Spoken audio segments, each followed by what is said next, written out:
in my community where I've done most of my work in Oakland, Whole Foods actually did finally come to Oakland, and we quickly began calling it Whole Paycheck, because you really can't afford it. So, so when I talk about organic food, I'm not talking about that model.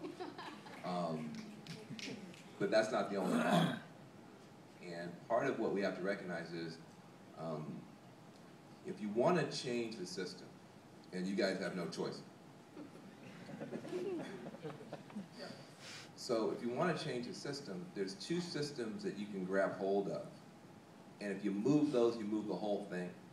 So you got limited resources and limited time, so you want to grab the two systems that are going to give you the most bang for the buck. Food and fuel. Those are the two, food and fuel. If you change the way we power our buildings and our machines with clean energy, that's called the clean energy revolution. If you change the way we power our bodies, not with this like plastic food, pesticide stuff, but with real food, that's called the local green organic food revolution, the real food revolution. And you know, we don't have to rely on a big corporation like Whole Foods to meet our food needs. Food sovereignty and food independence is something that we should be aiming for anyway. And you can do that in community gardens. You can do that in, even in places like Detroit, they're starting to grow food indoors. So I just want to point out that what you don't want to do is to let corporations that don't care about you feed your children. You just don't want to do that. Now, there are some enterprises that are trying to do the right thing, and some, you have to do your own research as to which ones are fake and which ones are not. I'm not saying all corporations are terrible. None of them are people.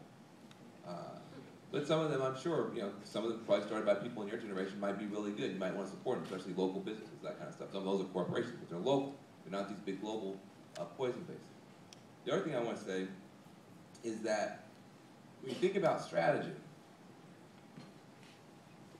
most of our communities are concerned about three things: work, wealth, and health.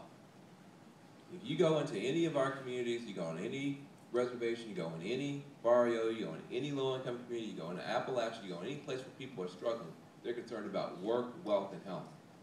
The big lie is that that last model that's collapsing everywhere can actually provide people with work, wealth, and health.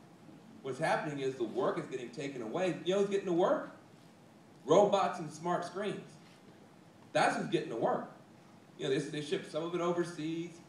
A lot of it now, it's robo-sourcing. Think about that. You're going to be in a situation where work is harder and harder for people to find, especially dignified work.